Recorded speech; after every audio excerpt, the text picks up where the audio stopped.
The Parshas Toldos is a perplexing parsha, a lot of difficulties. So we'll touch on some new problems and some old problems. When Yaakov left, having received the brachas from Yitzchak, and Esav comes in, Yitzchak asks him, "Who are you?" And he says, "Ani bincha b'charcha Esav. I am your firstborn Esav." And at that moment, Yitzchak trembled. V'yecher Yitzchak charod gedola ad ma'oi. V'yomer, he said, "Mi eifo," and who then?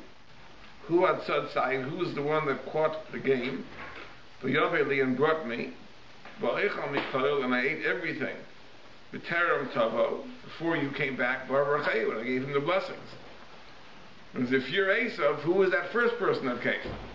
And it was the charod gedola ad ma'oi. It was a great fright. Yitzchak feared that he made a catastrophic mistake. But he says, immediately, whoever that was, Gam Baruch Yiyeh, he should remain blessed. The Ramban is troubled that it doesn't make sense that first he has this charod gedolah, this tremendous fear that he made a terrible, terrible mistake, and literally within a second he says, no, Gam Baruch Yiyeh, he should get the brachas. I mean, what inspired Yitzchak to believe that in fact the right person got the brachas? That's why wasn't it a mistake? Okay, that's a question I don't think we've ever dealt with before. But let's go on.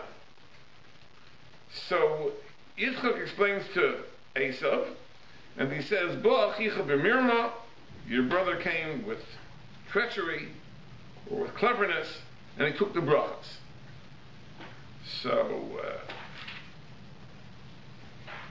Esav says to his father, "Halo atzalt li bracha? Did you not save a bracha for me?" And Yitzchak says, "There's nothing left. I've made him a gvir, I've made him a lord over you, and I've given all his brothers to be servants, and I've supported him with grain, with wine. So what can I do for you? I've given it all away. I've given it all away." So there's a problem here. What is a bracha? When a person gives a bracha, if I give you a bracha, what does that mean?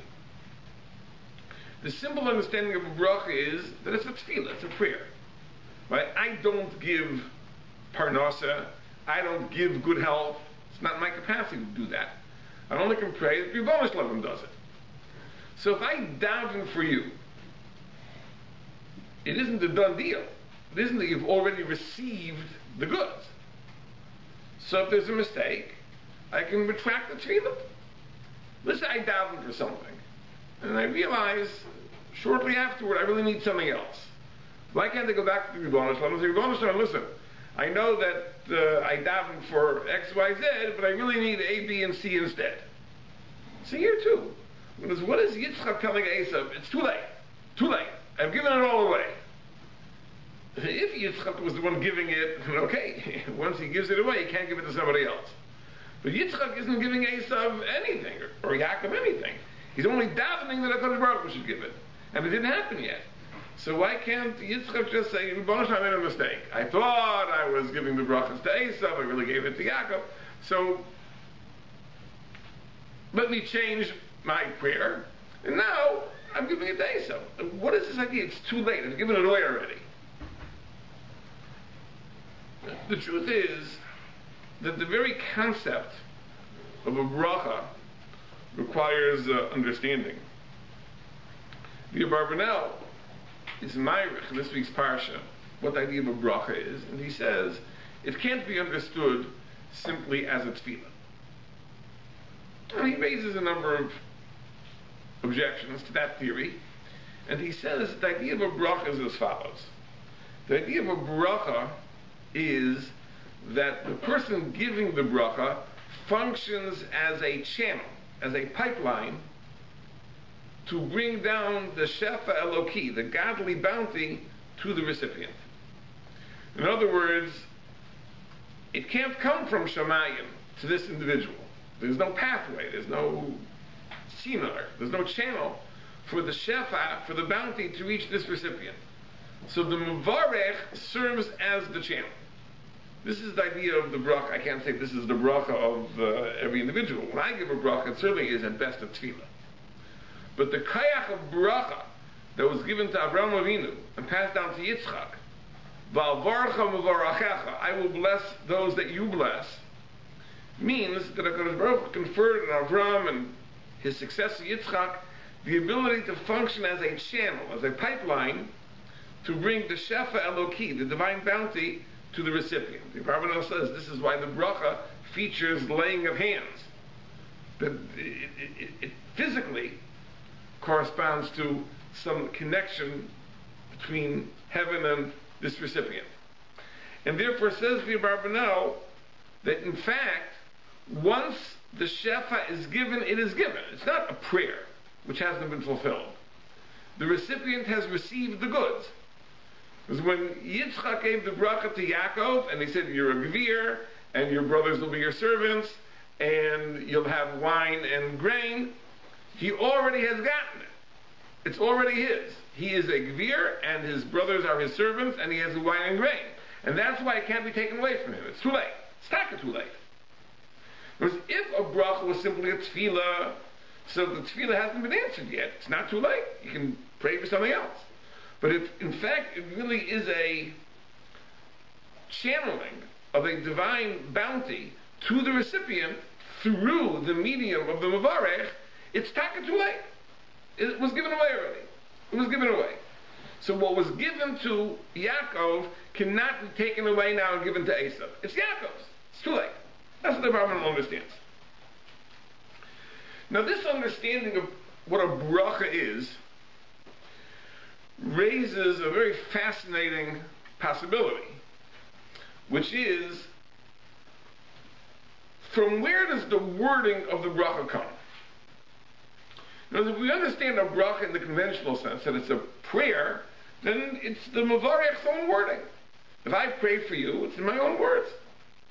But if in fact the Mevarech is only a channel, is only a tzina, is only a pipeline, it could be that the wording of the bracha itself is really not his own. He is only a conduit. He is only a connection. But the wording comes from Shamayim, and it passes through him to the Mevarech, but it's not his own wording at all. The way the bracha comes out is determined not by the Mevarech, but rather min hashamayim, because in fact, the Mevarech is only a medium, he's only a channel. And it seems that this is the pshat in the Medrash, an amazing Medrash Tanchuma that Rashi quotes. Rashi compares the bracha that Yitzchak received and the bracha that Esav ultimately received. In the bracha of the bracha of Yaakov, the first words are V'yitn l'cha ha'elokim, that God will give you Mital hashamayim l'shmanei haaretz, from the dew of heaven and the fat of the land. So it says V'yitn l'cha ha'elokim, God will give you. In the bracha that Yitzchak ultimately gave Esav, it says Hinei mishmanei haaretz yeh moshavecha, from the fat of the land will be your dwelling. Umital hashamayim me'ol, from the dew of heaven above. There's no mention that it will be given by God. You'll have the fat of the land. So how do you account for that difference? So Rashi says an amazing thing. He says like this: Ma'hu Elokim. What does Elokim mean? V'yitnucha Elokim. Bidin. It means bidin. Elokim, of course, is midas adin. If you deserve it, you'll get it. If you don't deserve it, you won't get it. That's what the Baruch told Yaakov. If you deserve it, you'll get it. If you don't deserve it, you won't get it. That's v'yitnucha Elokim. But to Esav, he didn't say that. He said, Mishmanei haaretz yeh moshavecha, your dwelling will be from the fat of the land. Bein tzadik bein rosh yitnu lecha. Whether you're a tzaddik, whether you're a Rosh, you'll get it in any case. So it's an interesting thing that Yaakov's bracha was in a sense conditional. If you deserve it, al pi midas hadin, you'll get all sorts of wonderful things. If you don't deserve it, you won't get it. Esav's bracha was unconditional. You'll get it no matter what. There's no mention of Elokim. Mishmali haaretz yiyeh moshavach. So Rashi says, and from here Shlomo Melech learned when he built the Beis Hamikdash that he said this will be a place of tefillah for everybody. So he said that when a Jew comes to pray, it says v'nosato lo ish kechol derachav, that you will give to each man according to his way. In other words, HaKadosh Baruch Hu said, when you answer the tefillah of a Jew, you'll answer as he deserves. But when it comes to a Gentile, it says v'asisa kechol asher yikra elecha hanochri, that you'll give whatever he asks for. So the Jew's prayer is only answered if he deserves it. And the Gentile's prayer is answered, whatever he asks for, he gets it. So Rashi says, why is that? Rashi says, Kidei shlo yikra alecha tagar, in order that you shouldn't have a complaint. Meaning a Yisrael is matzik hadin. A Yisrael accepts the divine judgment. So if he prays for something, he doesn't get it, he says, oh, I didn't get it, I didn't deserve it. So the Gentile doesn't have that same attitude, doesn't give God the benefit of the doubt. If he prayed for something, he doesn't get it, he'll have a grievance. So therefore Shlomo Melech said, give it to him whether he deserves it or not. And that's the difference. Yaakov's blessing is V'yitin l'cha Elokim, and Esav's is no matter what. Well, let's understand what's going on over here, this Rashi. When Yitzchak gave the blessing to the first person, he thought he was speaking to Esav. When Yitzchak gave the first blessing, he thought he was speaking to Esav. The second time, he really was speaking to Esav. How do you account for the difference? Because if Yitzchak felt that Esav needed an unconditional blessing, because he would complain, what difference is there between the first blessing and the second blessing? The first blessing, he also thought he was blessing Esav. So why is it the first blessing is V'yitin l'cha Elokim? It's only if you deserve it, midas hadin. The second blessing is unconditional. Both times, Yitzchak thought he was speaking to Esav. And the first time was a mistake. So how do you account for the difference?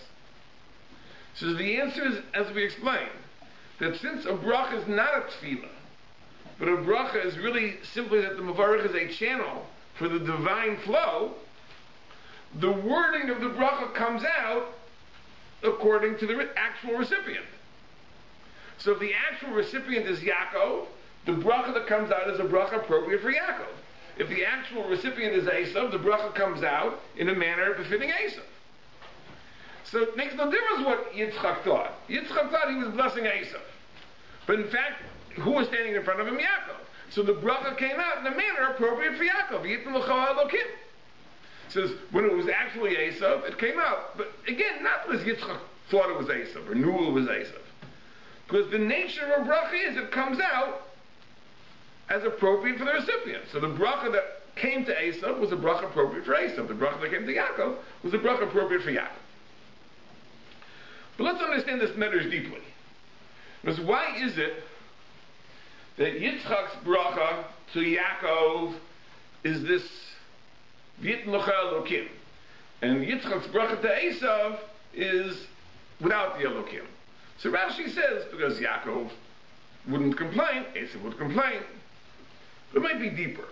But to understand this, we have to go back to two fundamental questions that we have talked about in past years. Number one, what was Yitzchak's Havamina? Why did Yitzchak want to confer the bracha on Esav and not on Yaakov?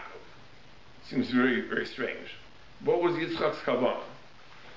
And number two, what was the idea behind these brachas? What were these brachas actually? Not the nature of a bracha, but specifically these brachas. What was Yitzchak trying to give with these brachas? So we have two basic approaches to the parsha. And we've touched on this in past years. The approach of the Ramban and the Abarbanel more explicitly is that this bracha was the vehicle through which it would be determined who the heir and successor of Yitzchak would be.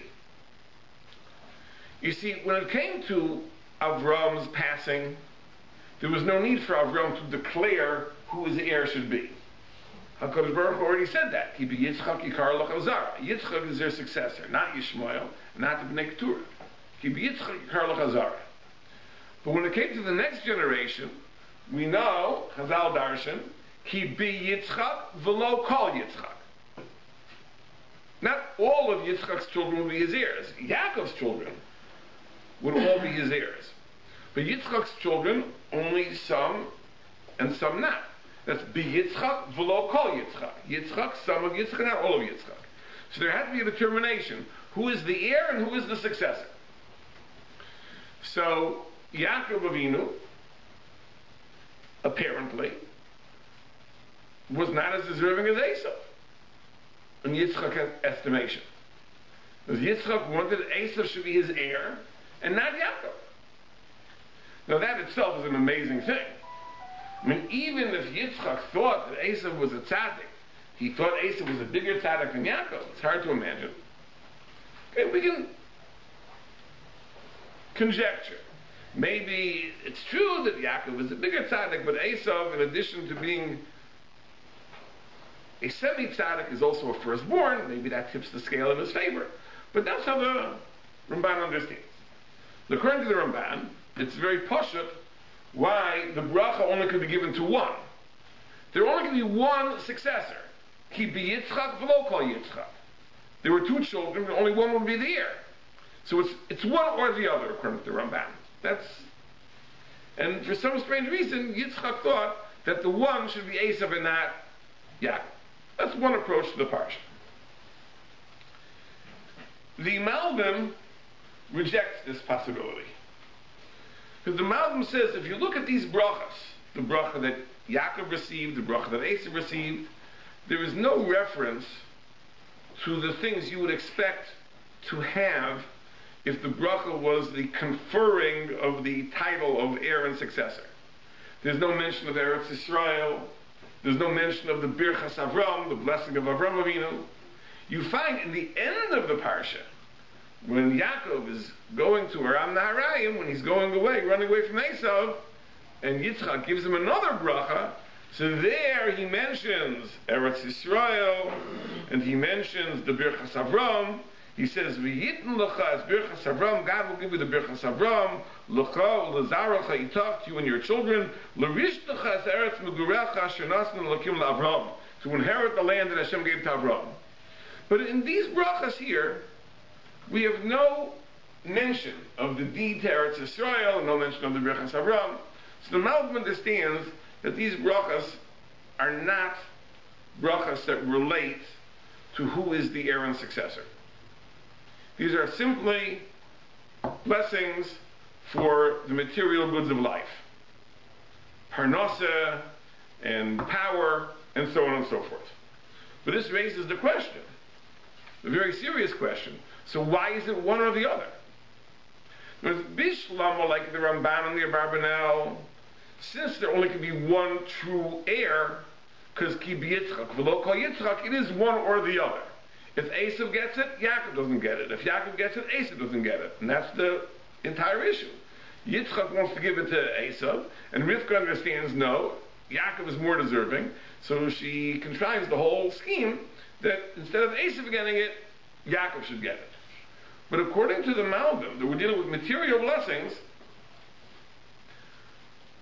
there's room for both. Why can't both have blessings? Why does it have to be one or the other? That's the question. So, on this, there are two approaches I'd like to share with you.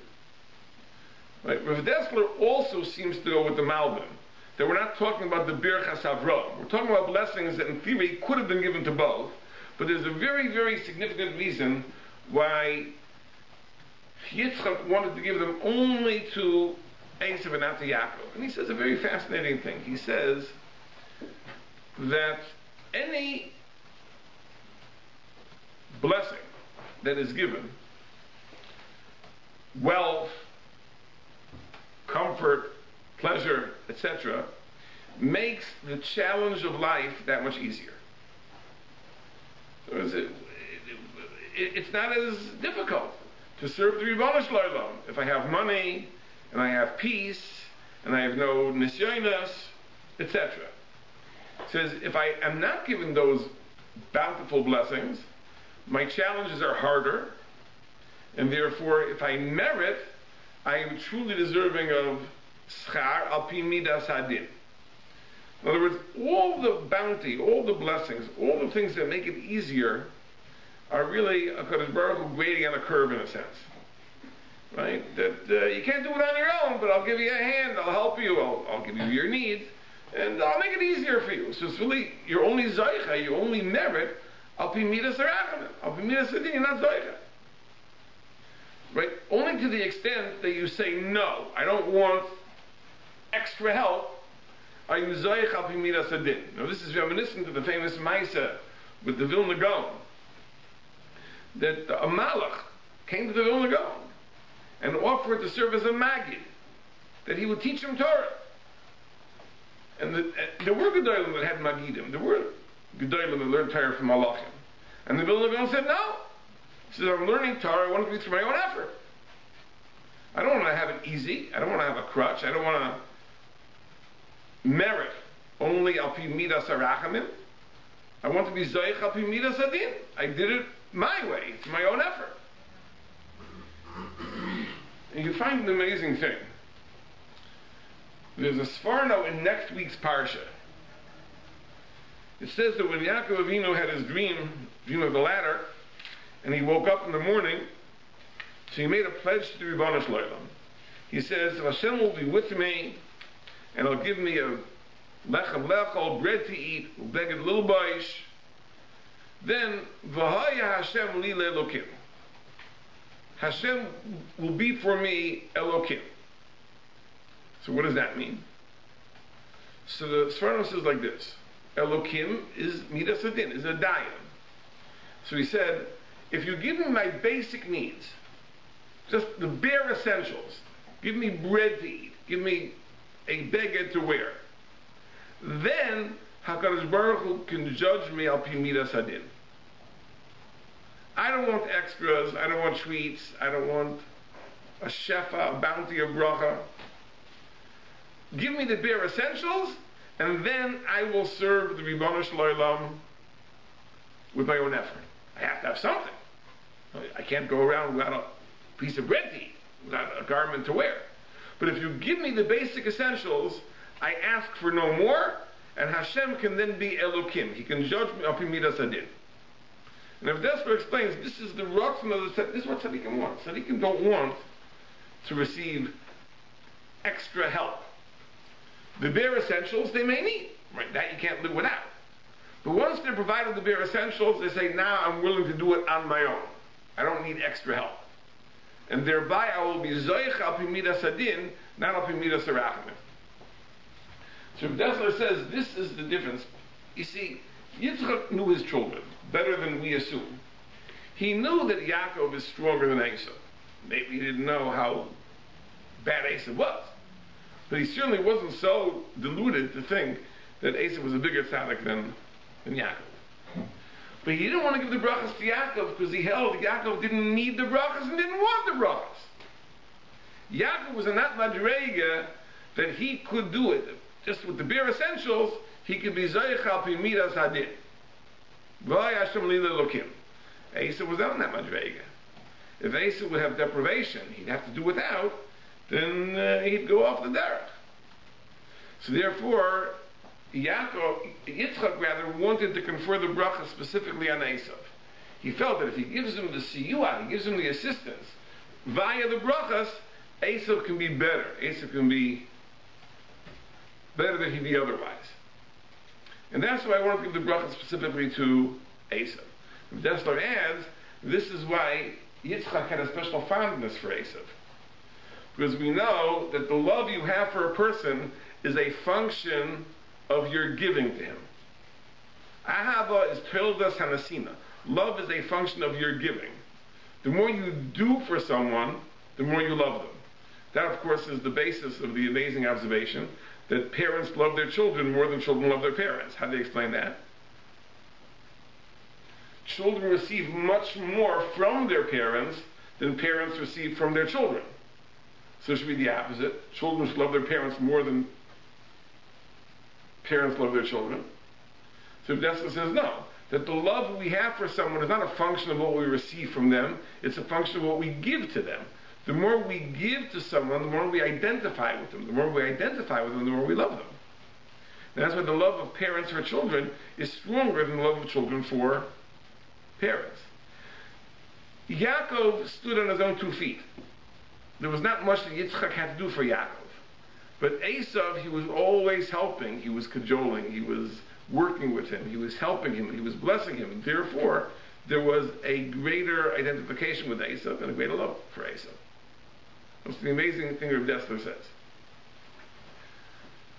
The Malbim has an even more intriguing pshat. The Malbim says like this. The Malbim says that we know ultimately in the structure of Klal Yisrael, it wasn't that every Jew was doing the exact same thing. Each Shevet played a role. So for example, you had the tribe of Yisachar that was devoted to learning Torah. You had the tribe of Zevulun that was devoted to support of Torah. And this is a benefit for both. Let's say the supporters of Torah themselves really wouldn't be able to learn. Let's say they didn't have the patience, they didn't have the intellectual capacity, they wouldn't be able to learn productively. So they have a chelik in Torah through their support. You know, it's a very interesting thing that many people that work for yeshivas think that fundraising is a necessary evil. How much better would it be if the yeshiva would win the lottery and never have to raise money? The reality is that raising money is one of the most important functions of a yeshiva. Why? Because it gives an opportunity for people that don't learn to have a chelik in Torah. It's a tremendous suchus that the yeshiva distributes by giving people an opportunity to have a share in the Torah through their support. So this shutfus, this partnership between the Yisachar and the Zvulun is good for the Zvulun, that he has a share in Yisachar's Torah, but it's good for Yisachar too, because this way Yisachar doesn't have to worry about where his bread is coming from, where his rent money is coming from, because Zvulun is taking care of that. This gives him the ability to devote himself to Torah, to Avodas Hashem, without distraction. So Yitzchak Avinu held that there should be a partnership between Yaakov and Esav. A partnership. Esav is very capable in worldly affairs. Yaakov is the Ishtam Yoshev Ohalim, so a shutfus will be good for both of them. So therefore he wanted to confer the material blessings on Esav. Why? Because Esav would put those blessings to good use. Says for Yaakov they'd be a distraction.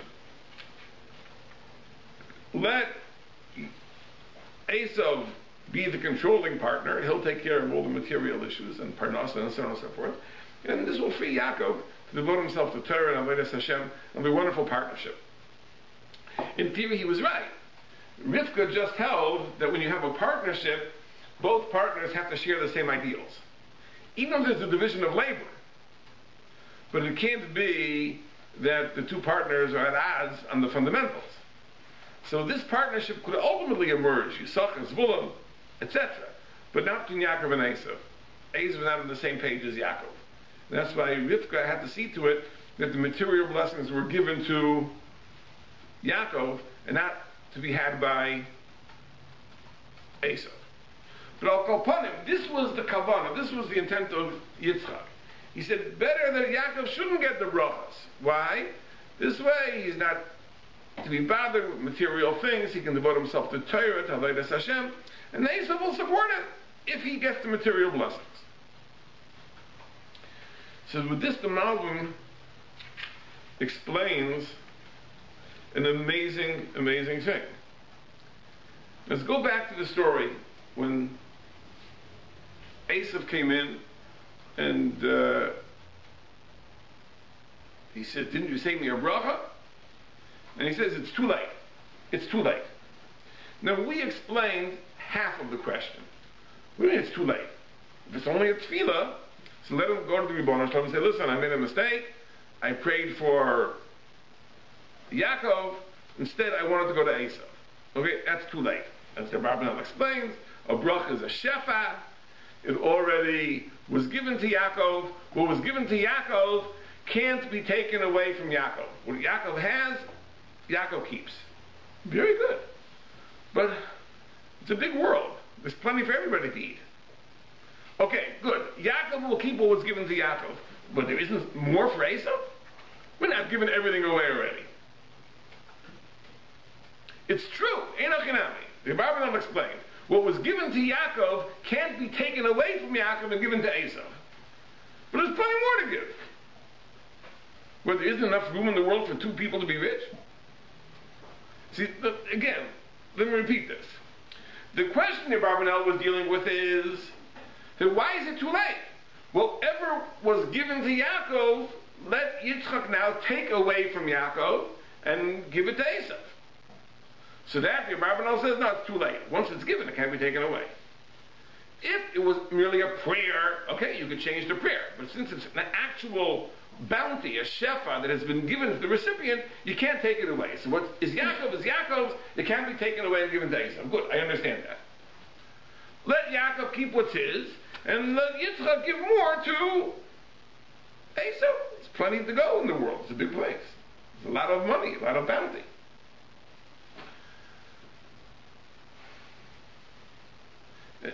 B'chlal, there's another problem here.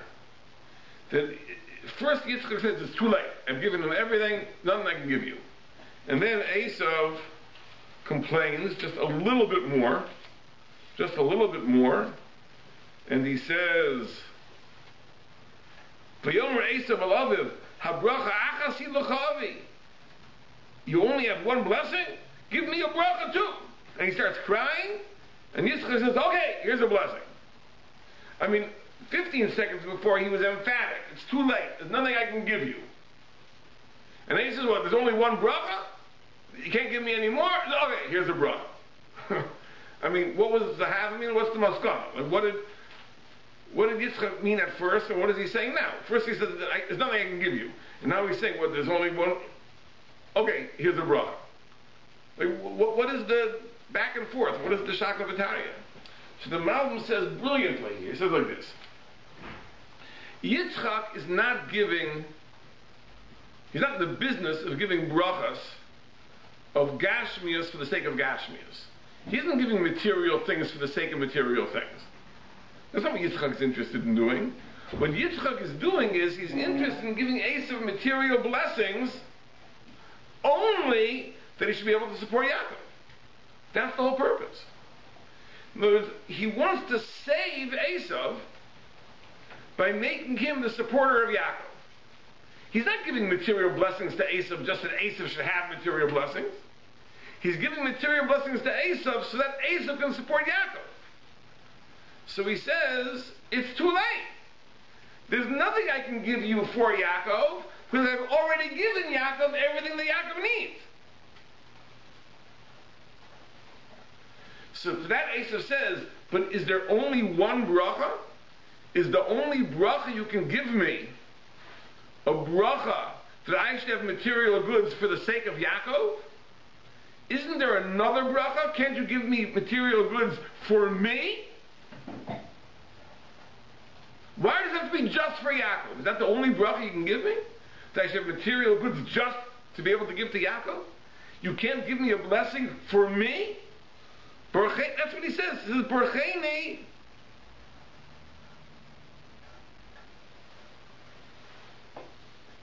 Gam oni avi, bless me too.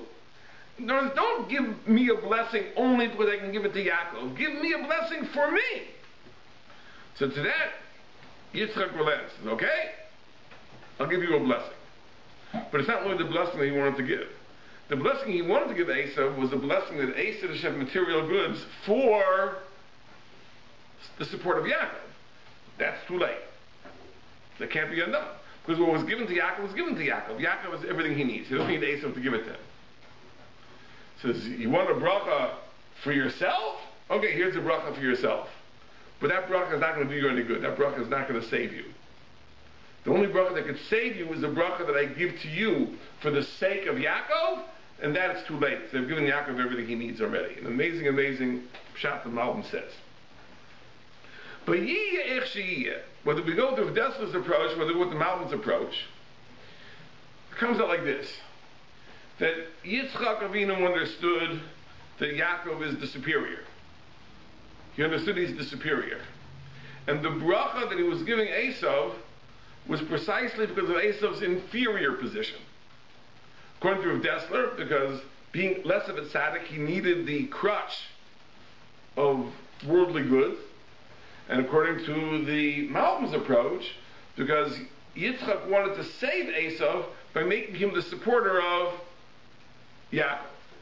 Now, just as an aside, I want to point out that these approaches of Rav Dessler and the Malbim go a long way to addressing another very, very interesting problem in the parsha.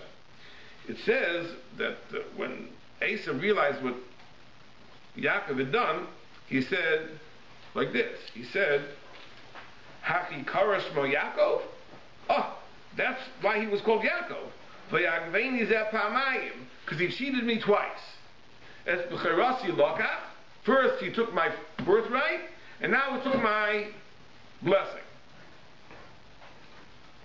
So the question is that just sour grapes? It says once he bought the birthright, doesn't the blessing come with it? Rashi in fact learns that way. Rashi says that when Yitzchak heard Esav say that he bought the birthright, Yitzchak was relieved. He said, I thought I made a mistake. But I see that if he bought the birthright, he's entitled to the brachas too. So why does Esav refer to it as having been cheated twice? So you're right, it could be that Esav is just speaking in his own self-interest. Whereas really the two are linked. If you are the Bukhar, you get the brachas. And since Yaakov bought the birthright, he was entitled to the brachas. But Esav doesn't want to concede that point. So he presents it as if Yaakov cheated him twice. That's how Rashi seems to learn. According to the Ramban and according to the Abarbanel, then this would be a valid point. Because if the bracha that was conferred was the Birchas Avram, who would be the successor, there's a very strong argument that it should be given to the firstborn. So if Yaakov bought the Bechayra, he should be entitled to the bracha too. But if you go with the approach of Dessler and the Malbim, then Esav is 100% right. Because these brachas that Esav was meant to get were inferior brachas. They were the brachas of the second fiddle. In other words, the heir was going to be Yaakov. But Esav was given lesser brachas. Why? According to Dessler, because he needed them in order to remain on the derech. According to the Malbim, because his role was to be the supporter of Yaakov. So these brachas that Yitzchak was going to confer on Esav were inferior brachas. So Esav's grievance is a very, very valid grievance. He cheated me twice. First, he took the Bechayra. Okay, so conceded. He's the heir. But I should have gotten the blessings anyway, because these blessings were meant to be given to me not as the successor of Yitzchak. They were meant to be given to me in my inferior position. And even those he stole from me. So Esav is 100% correct. Esav's grievance is a very, very valid grievance. But I'll go upon him. We have these various approaches. Let's come back to the Medrash Tanchuma. Medrash Tanchuma says that the bracha that came to Yaakov was conditional. V'hitn l'cha ha'elokim. The bracha that came to Esav was unconditional. So why should that be? So Rashi has the cheshbon. Yaakov wouldn't complain, Esav would complain. But according to the approach of Dessler and the Malbim, there's a much more basic reason why the brachas to Esav had to be unconditional. You see, if, according to Dessler's approach, if the worldly gifts are being given to Esav to give him encouragement and give him support, it can't be that only gets them if he already deserves them. That's precisely the point. If you're giving something to a person to give him encouragement and support, you have to give it to him before he earns it. What support is it if you only give it to him after he earns it? So it's Pasha that Yaakov, who can withstand the Midas Adin, so can be V'yitn L'cha Elokim. But Esav, who is at risk, he's at risk of going off the derech. I wouldn't call him a teen at risk. He already was in his 60s at this point. But he's at risk of, he's an adult at risk. So he needs to be given the encouragement first. So therefore, of course, the bracha that's given to Esav can't be V'yitn L'cha Elokim. The bracha given to Esav has to be that you're going to get it no matter what. God loves you. And maybe if you sense that love on the part of the Rebbeinu Shalom, you respond to that. But according to the Malbim, it's even more pasha. According to the Malbim, if the wealth that's being given to Esav is only to enable him to support Yaakov, so what difference is it whether Esav deserves it or not? Irrelevant whether Esav deserves it. It's not being given for him. It's not because he deserves it. It's being given to him that he should support Yaakov. So of course it has to be unconditional. It says whether Yaakov ultimately will get it will be conditional. But if the support was given to Esav, and Esav was meant to use that to support Yaakov, it can't be conditional on Esav's merit. It has to be given to Esav absolutely. Whether it'll be transmitted to Yaakov may depend on Yaakov's merit. But Esav has to have it no matter what. It can't be that Yaakov is deserving, but Esav doesn't have it because Esav wasn't deserving. It makes no sense. It has to be that Esav has it no matter what, and if Yaakov is deserving, it'll be passed over. So it's Pashut, the Menesh Tanchuma, why the brachas were different is very, very Pashut. Well, the feet calls that, based on all that we said, we can address the original question that we asked. It says that Yaakov Avinu gave the bracha to, Yitzchak Avinu gave the bracha to Yaakov. Then Esav shows up, and he says, wait a minute, if you're Esav, who is that? Gam Baruch Yeh, he should be blessed. Ramon asked the question. That he had this charada gedola, this shock, and all of a sudden he understands Gam Baruch Yeh. It's Pasha. He says Yaakov understood from the bracha itself that the bracha really was destined for Yaakov. Because Yaakov realized, once he understood that it wasn't Esav, and therefore it must have been Yaakov, it all fell into place. He says, if it was really Esav, this is not the bracha that would have been. It would have been Esav, the bracha wouldn't have been V'yitn L'cha Elokim, that God will give you. The Midas Adin will give you. The bracha would have been unconditional. Because the bracha that's meant for Esav has to be unconditional. As soon as he realized that the person that received the bracha was Yaakov, he said, of course it belongs to Yaakov. Because if the bracha was V'yitn L'cha Elokim, if it's a bracha which is conditional on merit, then it has to be the bracha of Yaakov. If it was the bracha for Esav, it would have been different, as the Medrash says. So therefore Yaakov understood from the bracha itself that the bracha obviously was meant for Yaakov and not for Esav, and that's why he said Gam Baruch Yeh.